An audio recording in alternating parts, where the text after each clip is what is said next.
Vamos a ir a reencontrarnos con Diego Zucalesca, que no sé si estará jugando al Stroker o a qué juego. ¿Un juego? ¿El Bubble Hammer existe? Puede ser. Diego Zucalesca, ¿a qué estás jugando? No, estoy muy cerca del Space Invaders. Ustedes lo recordarán seguramente, hablamos del Atari. Acá estamos con Carlo Chiodini. Ahí va. Es su... Ahora ¿se escucha o no? Sí, sí, perfectamente. ¿Se escucha? Sí, sí. Ahora sí, perfecto. Decía que estábamos muy cerca del Space Invaders. Acá estamos con su director, Carlos Chiodini, y seguramente él nos dirá que el Atari, esto que tiene atrás, es lo que más emoción genera en este lugar. ¿Qué tal? Buenas tardes. En realidad lo que tienen acá atrás es una Commodore 64C que va a traer el recuerdo de un montón de ochentosos, porque era la máquina que podíamos llegar a tener en la década del 80. Obviamente una máquina que podía hacer un montón de cosas, pero dentro del montón de cosas era poder jugar. Podías cargarle tanta cantidad de jueguitos y, como bien recordaban, una cantidad de liñitas que aparecían, y a veces, si tenías el cassette, de esperar 15 minutos para que se cargue el juego. Pero como era lo primero, era lo más hermoso que tenías para divertirte. Hablando de lo primero, Carlos, este lugar, este museo, realmente lo que intenta de alguna manera es, bueno, mostrarnos lo que fue la historia tecnológica. El punto de inicio de la computación, ¿es el ábaco?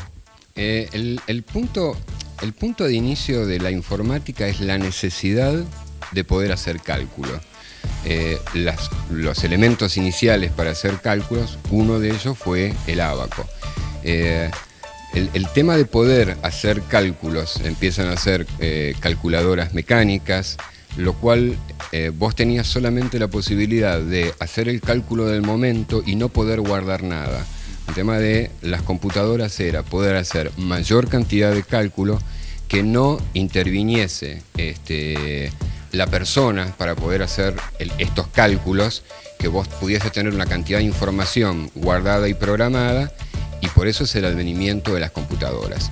Si bien la primer computadora que se crea en el mundo se crea en Estados Unidos para poder descifrar las claves que tenían en la Segunda Guerra Mundial los alemanes, y es la primer computadora que se crea. Una computadora que se sabe muy poco. ¿Por qué? Porque como era una computadora en el mayor de los secretos, no hay nada basado en esa máquina. Sí, suponemos que eran computadoras que ocupaban habitaciones enteras. De hecho, ahí tenemos estamos viendo parte de lo que es una de, si se quiere, de esas computadoras. Se podría decir que es una parte muy pequeña de esas computadoras. Las primeras computadoras eran valvulares. Tienen que pensar que más o menos podían contener entre 80 y 90 mil válvulas, ¿sí? Hoy todo eso, una válvula, para hacerte un ejemplo, es un transistor, ¿sí? Para resumírtelo, un microprocesador tiene 25 millones de transistores, o sea, 25 millones de válvulas, si quisiéramos llamarlo así. Hoy, en aquellas máquinas tenías 80.000. Necesitabas espacios muy grandes, necesitabas tener muchísima ventilación porque tenías mucho calor, y los tiempos de resolución de datos podían ser de minutos o de horas, pero cuando no había nada, ¿sí? Era fabuloso. En la Argentina, la primera computadora llega en la década del 60, en 1960. ¿Quién la trae? ¿Para qué ¿Cómo era? ¿Para qué funciones tenía? La primera computadora que llega a la Argentina, que todos conocemos, es Clementina, que es una Ferranti Mercury. La trae el doctor Sadowski a la Universidad de Exactas, y es la primera computadora que llega a una universidad, y a partir de él se crea la carrera de computador, que en este mes ya va a cumplir 50 años. Impresionante. Nico, vos querés hacer una pregunta, me imagino que traído por la emoción, embargado por la emoción, de haber visto este Atari, por ejemplo. Hablar de qué aparatos hay allí. Veíamos la Commodore 64, la 128, veíamos una Apple que debe ser de las primeras que llegaron. También ver si está la Spectrum. Me gustaría que hicieran una recorrida y que nos mostraran cada una de las que hay, o algunas de todas las que hay. Muy bien, ¿cómo no? Vamos a hacer la recorrida, seguramente ya estamos hablando un poco más acá, veníamos de la década del 60, ahora para lo que habla Nico hay que ir ya a la década del 80, la aparición de las computadoras caseras, las home computers.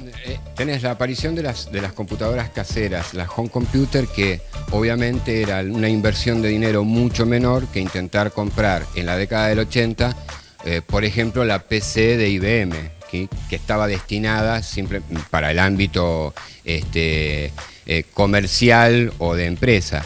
La década del 80 fue una década muy interesante porque se hicieron muchísima cantidad de equipos de computadoras nuevas, muchas marcas competían entre sí, cada una tenía su propio sistema operativo, su propio gabinete, su manera de programarlo. Creo yo que fue una de las épocas más ricas de la informática, del usuario común, del usuario de casa, porque todo el mundo, haciendo un esfuerzo, podía comprarla y podía tenerla.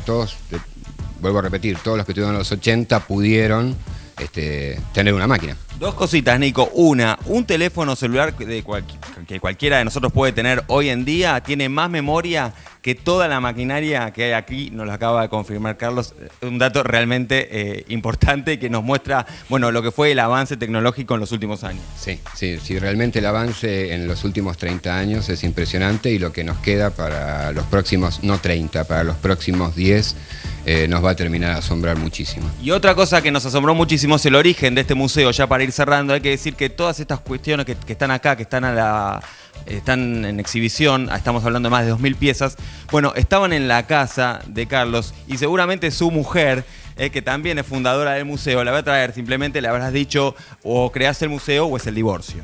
Bien, no tanto como el divorcio, pero teníamos que hacer algo para que lo pudiera disfrutar el resto de la gente también, no nosotros nada más. Entonces intentamos fundar el museo y lo logramos. Bueno, ahí tiene, la señora, es una forma de evitar el divorcio. Vamos a seguir acá hablando con ellos, seguramente recorriendo este museo y hablando mucho más de la historia tecnológica de nuestro país.